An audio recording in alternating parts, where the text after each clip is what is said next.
Well, just after 6 p.m. last night, fire crews responded to reports of a fire in a downstairs bathroom of the Atrium Centre in downtown Lloydminster. Upon arrival, we did notice a large amount of smoke in the building. All the people inside were evacuated safely, and the fire was contained to one room. It was a downstairs bathroom. Fire at this time appears to be suspicious, and we'll be investigating with the RCMP. Witnesses say this is not the first time there have been reports of a fire in the lower level bathrooms. I understand there was another occurrence about a week ago. I wasn't actually in the building at the time, but apparently there was a previous incident in that washroom. The atrium was closed for the night and reopened this morning. The investigation is ongoing. Around 24 Lloydminster residents sat down to read in front of the Lloydminster Saskatchewan's constituency office this afternoon in protest of the provincial government's recent cuts to public libraries. The elimination of certain programs and funding has many worried about the library's viability. Josh Ryan reports. Magazines and mystery novels were just a few of the materials on hand at the Read-In event in Lloydminster. It's one of nearly 50 that took place across the province, whose participants are concerned about the effect recent cuts will have on their local libraries. To struggle with staff issues and decrease the hours, that is just making it much more difficult for library users. The $3.5 million cut is almost 60% of the 7 regional libraries' operating budgets. This eliminates resource-sharing grants in Saskatoon and Regina, as well as the services to move materials from one library to another. We'll know where they are, but the actual structure, the delivery vehicles, the people and everything else, to move them from one place to another will be eliminated because of these cuts. Wayne Schlapko has seen the impact the service has on rural communities during his wife's time in the Lakeland Library region. I'm pretty aware of just how important that program is to the province and especially to these little towns. So anything I could do to support that, I really wanted to be part of that. Gillies was prepared for cuts similar to the rest of the public sector, around 5 to 10%. However, he says this degree is simply not feasible for libraries in rural communities. Disproportionately hits people, especially in the rural areas where there are no other options. And for most people, the nearest library could now be a couple of hour drive away. Those attending the Read-In hope to have more public showings in the future so that people will see just how much the service means to their community. I don't think they can make a go of the services they have now with the funding cut. So it's pretty ambitious, but I think there has to be a restoration of that funding. A community without a library is a community without a lot of resources, and you need that library to keep your community being strong and going forward. Josh Ryan, Newcap News. As Canada commemorates 150 years of Confederation, the Royal Canadian Air Force is joining the celebration of that milestone, unveiling its Canada 150-themed CF-18 Hornet. Here's more on the patriotic plane and the Alberta pilot selected for the prestigious role. Feeling like the luckiest guy in the world right now. The sense of pride is palpable. You know, I don't want to sound cliche, but I actually was at a loss for words. This as Captain Matthew Kucherick, team lead and pilot of the CF-18 National Demonstration Jet, laid eyes on the bird for the first time. I'd seen a few photos and the schematics for the design, the CGI stuff, but to see it in person, it's powerful. So, I'm very fired up about that. Every year, the Air Force has a theme, and that theme now is Canada 150, something Kucherick believes touches all Canadians. It's big, it's powerful, and it's something that it motivates me. It makes me enthusiastic, but it also resonates with me just how important of a historical milestone that is. An art student from Ontario won the competition for the logo design, the base upon which the rest of the symbolic scheme was put together. The 4 diamonds is the foundation of the 4 original provinces at Confederation in 1867. From those 4 diamonds, we have the 9 points coming out for a total of 13 points. And that's the 13 provinces and territories of Canada today, united within one Canadian maple leaf.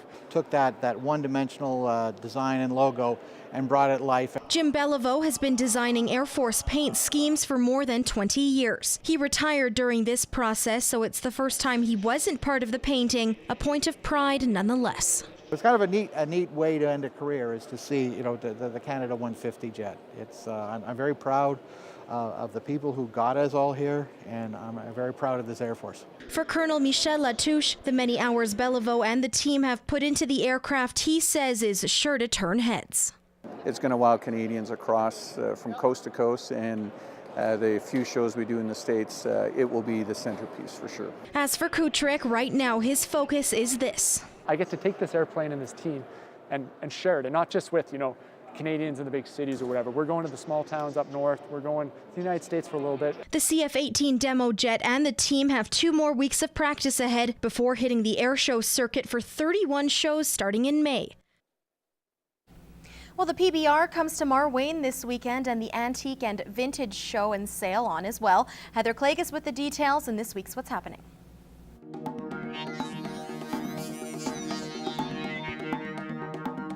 Tomorrow night, the Bulls will be backing in Marwayne. The Canada Pro Touring PBR will be in Marwayne, and you've got a chance to head out, check out some of the best Bulls, some of the best riders. Plus, they're going to have wild pony races and after the Bulls buck, live music featuring the Prairie Dogs. Doors open tomorrow night at 5 o'clock. Tickets just $20.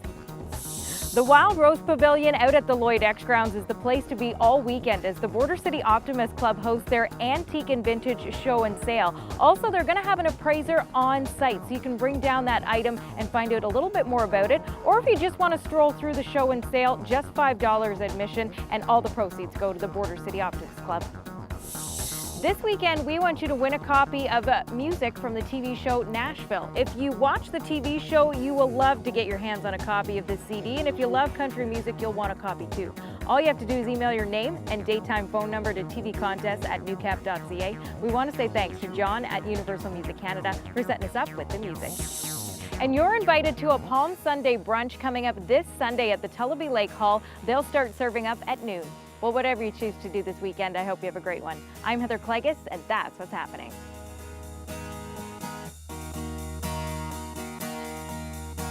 4-H Saskatchewan has received the largest single donation in its history. The donation was made by the estate of Morris Cybulski, a farmer and longtime agriculture professor at the University of Saskatchewan. Before passing away in 2014, Cybulski designated close to $300,000 be given to the 4-H Foundation in Saskatchewan. This donation is probably the equivalent of approximately 8 to 10 years of donations of personal donations. Panter adds the money will go a long way to keep 4-H strong throughout the province. The foundation will probably be putting this money towards different programming, different projects within the province of Saskatchewan, and also to possibly to a scholarship in honor of his name. The 4-H Board of Trustees will meet on May 3rd to decide how exactly the money will be used. Well, at 2-0, you could say the Red Dogs are rolling, giving their short 6-week season. Their 29-14 win over the Edmonton Chargers again showed the team's ability to come from behind to earn a win, but this weekend may pose their toughest task. Lance Phillips with more. For the second time in as many weeks, the Red Dogs came from behind to earn their second win of the Capital District midget season. A great start for a team that until Wednesday had practiced in an arena. Once again, defense was key in the victory. Just really stopped their offense at everything. Like the run we stuffed in the pass, just like shut down every play, and just they had really nowhere to go. We just have a really great bunch of players that are amazing athletes. As I mentioned before, they're a little young, so we're working on that execution. Last year's Red Dogs team boasted 24 grade 11 players, but this year the number is drastically different with 15 returning. The lack of experienced players presents unique challenges for the Red Dogs and their coaching staff. We have a young team.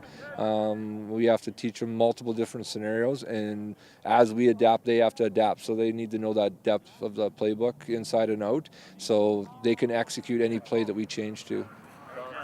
Saturday, the Dogs are back in Edmonton to face Fort McMurray, a team that crushed Battle River by nearly 30 points. Without having any game film on the Ravens, Lloydminster believes it has the athletes to compete with any team in the league and is confident if it replicates last weekend's performance, success will follow. Playing fast football and not getting down when we were down in points, which we did really well this weekend. Lance Phillips, Newcap Sports, Lloydminster. The Lakeland Rustlers women's volleyball team is still living in the limelight of its national championship win. The girls have been carrying around the championship banner since earning it in Victoria, BC, and yesterday it finally found a new home temporarily. Lance Phillips has more. Thursday was another special day for Lakeland College and its women's volleyball team, banner raising day. It was the first time the girls had an opportunity to watch the reward for all their hard work raised inside the college. And of course, it meant more community support, bringing back memories from weeks before.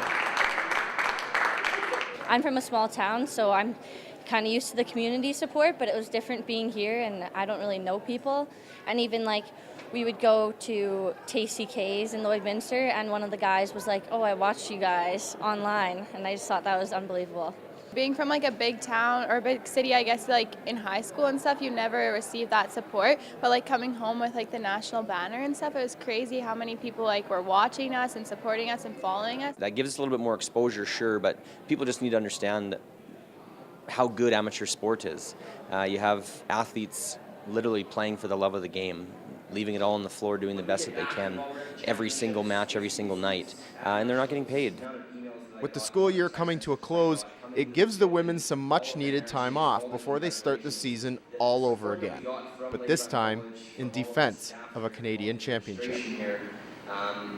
Repeating as conference championships or national champions, yeah, it'd be awesome if we did that. Our conference is so hard that, it's gonna be tough, but, we're gonna have a chance. I'm just going to take it one practice at a time, one game at a time. Like, none of this is going to matter next year when we have to do it all over again, right? So if we do what we did this year, I'm sure we're going to have a good chance next year. Given all the team's been through, the answer to, will this ever get old, is not surprising. Not a chance, no. We worked so hard to do what we did. And winning is, yes, it's the extra bonus, but it's all that work put in to see the girls have success, to see them buy in, and to have them be selfless and really just working for each other and not for themselves. That's the best part for me. Lance Phillips, Newcap Sports, Lloydminster.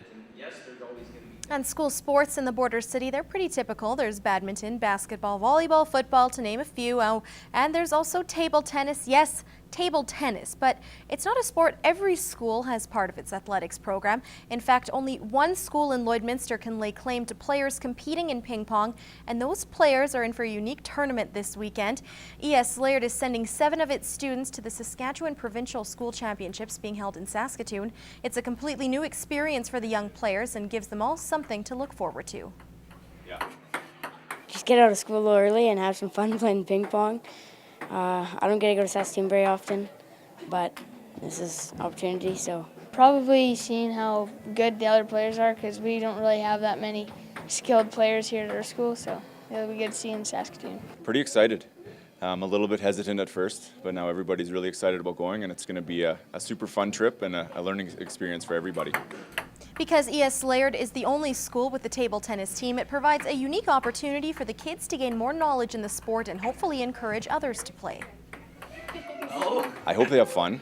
I hope that they get to see some high-quality table tennis and learn from it, and then hopefully it helps to grow the game at ES Laird and throughout Lloydminster.